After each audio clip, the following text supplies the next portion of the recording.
এদিকে এবার সারাদিন উত্তপ্ত পরিস্থিতির মধ্যেই হঠাৎ করে গোপালগঞ্জে 144 ধারা জারি করলো সরকার। এরই মধ্যে এবার শেখ হাসিনাকে গোপালগঞ্জে ফিরিয়ে আনলো ছাত্রলীগ। হঠাৎ করে কি করতে যাচ্ছে দর্শক সারা দেশে, আর হঠাৎ করে কেনই বা দেশে ফিরলেন শেখ হাসিনা, বিস্তারিত জানতে দেখতে থাকুন। এই মুহূর্তে দেখতে পাচ্ছেন গাড়ি বহরে কিন্তু হামলা চালিয়েছে ছাত্রলীগের, আবারও হামলা চালিয়েছে আওয়ামী লীগের নেতাকর্মীরা এবং সমাবেশ শেষেই কিন্তু হামলা চলছে। এবং এই মুহূর্তে কিন্তু আমরা দেখতে পেয়েছি যে পুলিশ রয়েছে, সেনাবাহিনী রয়েছে, সেনাবাহিনীর ট্যাঙ্ক কিন্তু নিয়ে আসা হয়েছে। আজ বাংলাদেশের জন্য একটি কালো অধ্যায়, হৃদয়স্পর্শী দিন। আজ গোপালগঞ্জে দখলদার ফ্যাসিস্ট সরকারের পেটোয়া বাহিনীর নির্মম তাণ্ডবে মৃত্যুবরণ করেছে দীপ্ত সাহা, রমজান আলী সহ আরও অনেকে। আহত হয়েছে শতাধিক। হাসপাতালে মৃত্যুর সঙ্গে পাঞ্জা লড়ছে অনেকে। এখনও সন্ত্রাসী বাহিনীর তাণ্ডবে প্রতিরোধ অব্যাহত রাখার চেষ্টা করে যাচ্ছে। গোপালগঞ্জ উত্তপ্ত করলোকে আমাদের জাতির পিতা বঙ্গবন্ধু শেখ মুজিবুর রহমানের জন্মভূমি, সমাধিস্থল, সেই গোপালগঞ্জকে উত্তপ্ত করেছে সরকার এবং একই সাথে সরকারি পৃষ্ঠপোষকতায় যে রাজনৈতিক দলটি গড়ে উঠেছে এনসিপির নেতারা। গোপালগঞ্জ স্বাধীন জেলা, ছাত্রলীগের অ্যাকশন শুরু। সারা বাংলাদেশের 20 কোটি মানুষের চোখ আজকে গোপালগঞ্জের দিকে, যে গোপালগঞ্জ কি হতে চলছে, কি ভয়ঙ্কর পরিস্থিতি গোপালগঞ্জ হবে, যে কি হতে পারে এনসিপির সমাবেশকে কেন্দ্র করে, পদযাত্রাকে কেন্দ্র করে। এটা কি কেউ বুঝতে পারেনি?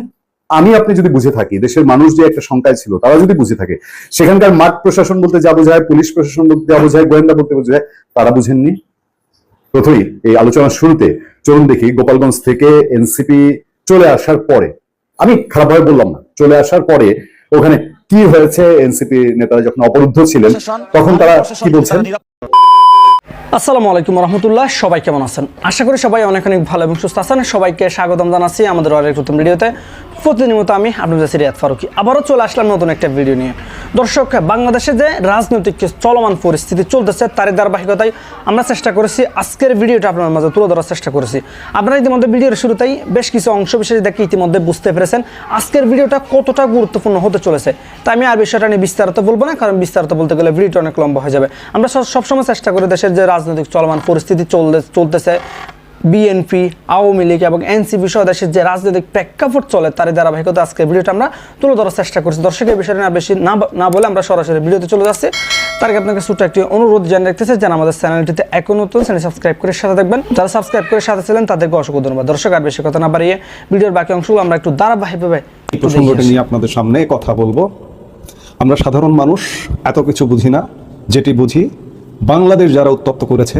আজকে বাংলাদেশের একটি জেলা, বিশেষ জেলা, আমাদের জাতির পিতা বঙ্গবন্ধু শেখ মুজিবুর রহমানের জন্মভূমি, সমাধিস্থল, সেই গোপালগঞ্জকে উত্তপ্ত করেছে সরকার এবং একই সাথে সরকারি পৃষ্ঠপোষকতায় যে রাজনৈতিক দলটি গড়ে উঠেছে এনসিপির নেতারা।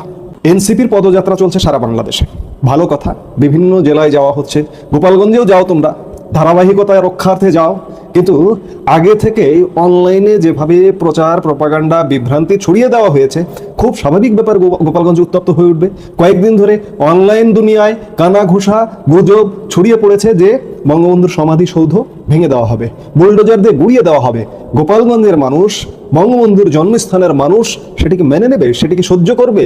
সারা বাংলাদেশের মানুষ এখনো চুপচাপ আছে, গোপালগঞ্জের মানুষ তো চুপ থাকবে না। আমি বলছিলাম যে উস্কানি দিল কে? উস্কানি দিল এনসিপির একটা ছেলে, উত্তরাঞ্চলের মুখ্য সংগঠক। আমাদের গ্রাম দেশের একটা কথায় আছে যে নাক চিপলে দুধ পড়বে, এখনো নাক চিপলে দুধ পড়বে, এমন একটি ছেলে বিশ্ববিদ্যালয় থেকে শুদ্ধ পাশ করে এসে এনসিপির নেতা হয়েছে। নেতা হয়ে মনে করছে যে বিরাট নেতা হয়ে গেছে। একটা ছেলে বিশ্ববিদ্যালয় থেকে পাশ করে কি বোঝে? আমরাও তো একসময় বিশ্ববিদ্যালয়ে পড়েছি। বিশ্ববিদ্যালয় থেকে পাশ করে সেই সময় আমাদের ক্যারিয়ার নিয়েও আমরা ঠিকমতো সিদ্ধান্ত নিতে পারতাম না, সেখানে দেশ নিয়ে সিদ্ধান্ত। আজকে তারাই হয়েছে দেশের হর্তাকর্তা, তারাই নেতা। আজকে বাংলাদেশকে অস্থির করেছে, বাংলাদেশের মানুষের জীবন বিপন্ন করে ছেড়েছে, গোপালগঞ্জকে অস্থির করছে আজকে। এবং গোপালগঞ্জের মানুষ ফুঁসে উঠেছে। এই ফুঁসে উঠবার কারণটা হচ্ছে এনসিপির উস্কানি। এই যে সার্জিস আলম, যে ছেলেটির কথা বললাম, গতকাল থেকে বিকেল থেকে পোস্ট দেওয়া শুরু করেছে গোপালগঞ্জকে উত্তপ্ত করার। 16 জুলাই মার্চ টু গোপালগঞ্জ তার প্রথম পোস্ট। দ্বিতীয় পোস্ট, বিপ্লবের সহযোদ্ধারা ধূমকেতুর মতো ছুটে আসুন, আগামীকাল সকাল 11টায় গোপালগঞ্জ শহরে দেখা হচ্ছে ইনশাল্লাহ। সকাল 11টায় তাদের দেখা পাওয়া যায়নি। এরপরে সার্জিস আলম নিজস্ব বয়ান তৈরি করে আবার একটি ফেসবুকে পোস্ট দিয়েছেন। গতকালকে মধ্যরাতে গোপালগঞ্জ থেকে এক ভাই মেসেজ দিয়েছে ভাই অনেক গুজব ছড়ানো হচ্ছে, এসবে কান দেন না। আমরা গোপালগঞ্জের মানুষ একটা জিনিস খুব ভালো করে বুঝে গেছি, খারাপ সময়ে শেখ হাসিনা সবার আগে নিজের পরিবারের সদস্যদেরকে সেফ জায়গায় পাঠিয়ে দিয়েছে। এগুলো এই সার্জিসের নিজস্ব বয়ান, এগুলো এবং আরো অনেক কিছু লেখা আছে। এই নিজস্ব বয়ান বানিয়ে প্রতিনিয়ত গোপালগঞ্জের মানুষকে উস্কানি দিচ্ছে। আজকে গোপালগঞ্জে যে সহিংস ঘটনা ঘটছে বা ঘটবে, এর পেছনে সরকারি পৃষ্ঠপোষকতা দায়ী আর এই এনসিপি দায়ী। গত কয়েকদিনও গোপালগঞ্জ নিয়ে আরো যেটি শুনলাম যে সেখানে পুলিশি তাণ্ডবে ভরপুর সারা গোপালগঞ্জ। গোপালগঞ্জের নারী পুরুষ এমনকি নেতাদের গ্রেপ্তার তো করা হচ্ছে, সেখানে নারীদের, নেতাদের স্ত্রীদের যারা কখনো কোনো রাজনৈতিক কর্মকাণ্ডে অংশগ্রহণ করেননি তাদেরকে পর্যন্ত অ্যারেস্ট করা হয়েছে। এই হচ্ছে গোপালগঞ্জের চিত্র। গোপালগঞ্জকে উত্তপ্ত করেছে সরকার, সরকারি পৃষ্ঠপোষকতা এবং এনসিপি। এই উত্তপ্ত করবার পরিণতি কিন্তু ভালো হবে না। আজকের যে সরকারটি, এই সরকারটি মনে করছে যে আমরা সারা জীবন ক্ষমতায়, কিংবা এই যে সরকারের যে দল এনসিপি কিংবা জামাত, তারা মনে করছে সারা জীবন ক্ষমতায়। আরে ভাই, একটা বছর আগে আপনারা দেখেননি কি প্রবল প্রতাপশালী আওয়ামী লীগ? সেই আওয়ামী লীগকে আজকে খুঁজে পাওয়া যাচ্ছে। 1 বছর হয়ে গেছে আওয়ামী লীগের কোনো খোঁজ নেই। আজকে খোঁজ বের হচ্ছে, গোপালগঞ্জ থেকেই সেটি বের হচ্ছে। এবং খোঁজ বের করে আপনারা আওয়ামী লীগকে না কার্যক্রম বন্ধ করে দিয়েছেন, নিষিদ্ধ করে দিয়েছেন কার্যক্রম। সেই নিষিদ্ধ কার্যক্রমের আওয়ামী লীগ আজকে কি করছে দেখুন। আজকে গোপালগঞ্জ থেকে বের করবার ব্যবস্থা আপনারাই করেছেন, সারা বাংলাদেশে বেরিয়ে আসবে এভাবেই। কাজেই গোপালগঞ্জকে উত্তপ্ত করলেন, এর পরিণাম ভালো হবে না। এর পরিণাম গোপালগঞ্জের ঢেউ সারা বাংলাদেশে লাগবে। দর্শক সালাম, শুভেচ্ছা রইল। আমি প্রথমেই যদি আপনাদেরকে প্রশ্ন করি, গোপালগঞ্জে কি হতে পারে এনসিপির সমাবেশকে কেন্দ্র করে, পদযাত্রাকে কেন্দ্র করে, এটা কি কেউ বুঝতে পারেনি? আমি আপনি যদি বুঝে থাকি, দেশের মানুষ যে একটা শঙ্কায় ছিল তারা যদি বুঝে থাকে, সেখানকার মাঠ প্রশাসন বলতে যা বোঝায়, পুলিশ প্রশাসন বলতে যা বোঝায়, গোয়েন্দা বলতে বোঝায়, তারা বুঝেননি। প্রথমেই এই আলোচনার শুরুতে চলুন দেখি গোপালগঞ্জ থেকে এনসিপি চলে আসার পরে, আমি খারাপভাবে বললাম না, চলে আসার পরে ওখানে কি হয়েছে। এনসিপি নেতারা যখন অবরুদ্ধ ছিলেন তখন তারা কি বলছেন? নিরাপত্তা না দিতে পারে, আমরা ভবিষ্যতে বাংলাদেশের যুদ্ধ ঘোষণাতে প্রস্তুত হতে যাচ্ছি। এটা কিসের যুদ্ধের কথা? আমাদের আরো প্রশ্ন আছে, আরো বেশ কিছু প্রশ্ন আছে। এইটা কিসের যুদ্ধের কথা তারা বলছেন? তারা 24 আগস্টে হেরে গেলে তারা সশস্ত্র সংগ্রামে যেতেন, এখনো বলছেন এই প্রশাসন আওয়ামী লীগের পক্ষে। তারপরে তারা যুদ্ধের কথা বলছেন, দেশে যুদ্ধ শুরু করবেন। মানে দেশে কি ডাল ভাত?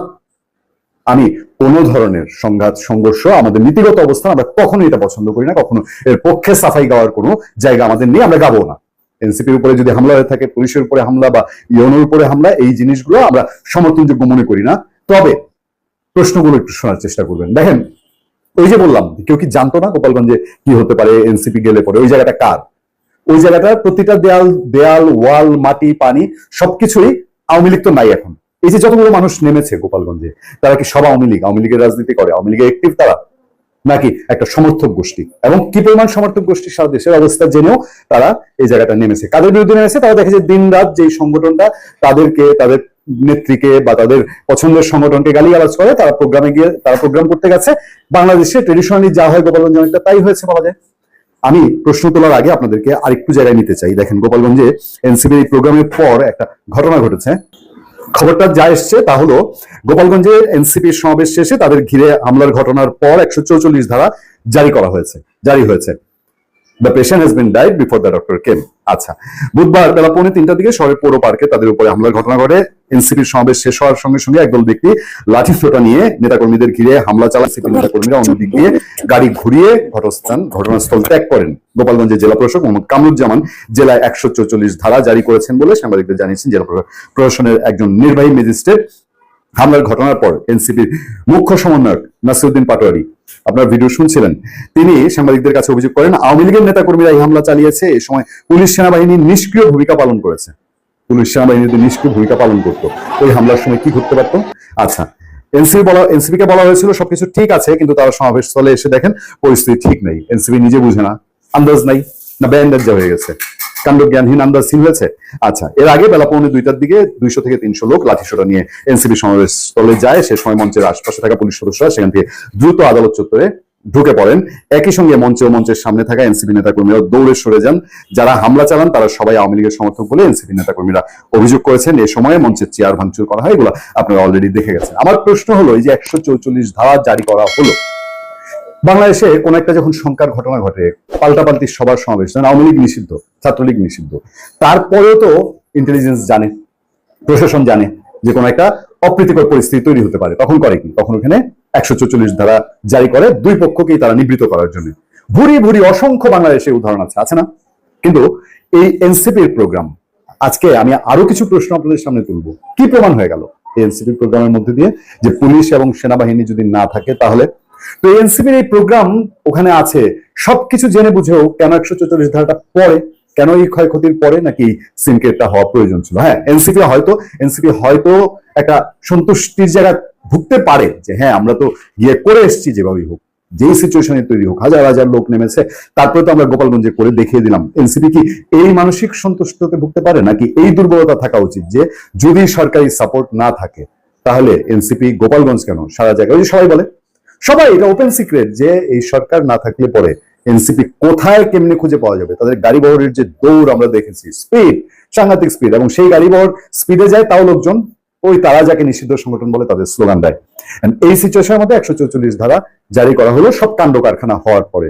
শক্তি ক্ষয়, জানমালের ক্ষয়, সবকিছু যখন হলো, একটা কাণ্ড ঘটে গেল, তারপরে গিয়ে চিকিৎসা শুরু হলো। তাহলে সুযোগটা কে করে দিয়েছে, কেন করে দিয়েছে? এবং সেখান থেকে বের হয়ে যে বলছে দেশের যুদ্ধ ঘোষণা করবো। গোপালগঞ্জ নিয়ে এর আগের আলোচনা আমরা কি বলেছি যে টুঙ্গিপাড়া আক্রান্ত হওয়ার একটা পরিস্থিতি প্রয়োজন।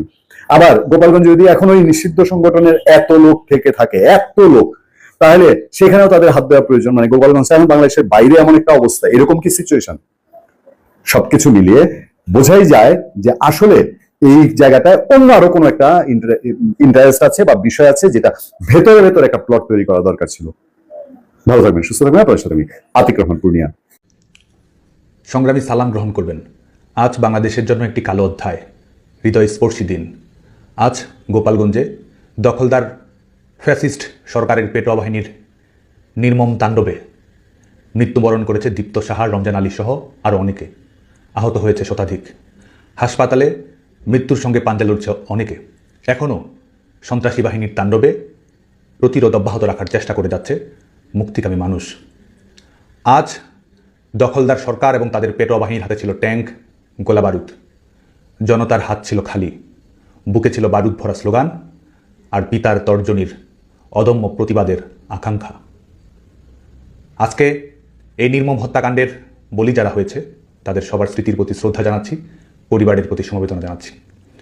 প্রিয় তরুণ প্রজন্ম, আপনারা জানেন যে কমেন্টে জানিয়ে ফেলেন, আর আমাদের চ্যানেলে নতুন থাকলে অবশ্যই চ্যানেল সাবস্ক্রাইব করে সাথে থাকবেন। এতক্ষণ ভিডিওটি ধৈর্য সহকারে দেখার জন্য সবাইকে অসংখ্য ধন্যবাদ। দেখাবো না কোনো ভিডিওতে, তখন ভালো থাকুন, সুস্থ থাকুন, আর আমাদের চ্যানেলের সাথে থাকুন। আল্লাহ হাফিজ।